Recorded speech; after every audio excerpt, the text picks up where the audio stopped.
Triple తో global star గా ఎదిగిన రామ్ చరణ్ నుంచి వస్తున్న సోలో మూవీ గేమ్ చేంజర్. ఆయన గత 2 చిత్రాలు మల్టీ స్టారర్స్ అనే చెప్పొచ్చు. ట్రిపుల్ లో రామ్ చరణ్ హీరో ఎన్టీఆర్ తో స్క్రీన్ షేర్ చేసుకున్నారు. ఇక తండ్రి చిరంజీవితో కలిసి ఆచార్య చేశారు.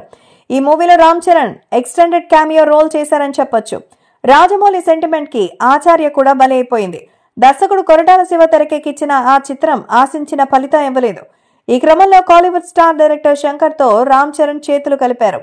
స్టార్ ప్రొడ్యూసర్ దిల్ రాజు తన బ్యానర్ లో 50వ చిత్రంగా గేమ్ చేంజర్ తెరకెక్కించారు. శంకర్ చేస్తున్న first straight Telugu film game changer. Shankar mark political thriller గా game changer తెరకెక్కింది.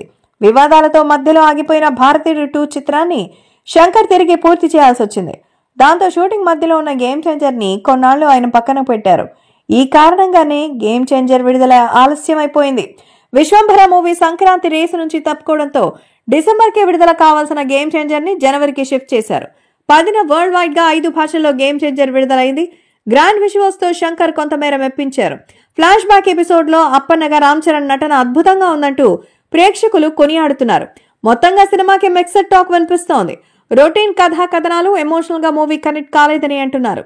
Shankar mark miss అయిందని ఆడియన్స్ అభిప్రాయం కాగా గేమ్ చేంజర్ మూవీ చూసిన ఉపాసన సోషల్ మీడియా వేదికగా స్పందించారు. వివిధ మీడియా సంస్థలు గేమ్ చరణ్ మూవీలో రామ్ చరణ్ నటనని కొనియాడుతూ రాసిన వ్యాఖ్యలు ఆమె షేర్ చేశారు. అలాగే కంగ్రాట్స్ హస్బెండ్ అంటూ క్యూట్ అండ్ రొమాంటిక్ గా శుభాకాంక్షలు తెలియజేసింది. ఉపాసన కామెంట్స్ ఇప్పుడు వైరల్ అవుతున్నాయి. Hi guys, subscribe to JKTV. Subscribe to JKTV. Please subscribe to JKTV. Subscribe to JKTV. Hi andarki namaskaram. Please subscribe JKTV. Andarki namaskaram. Please like, share and subscribe JKTV.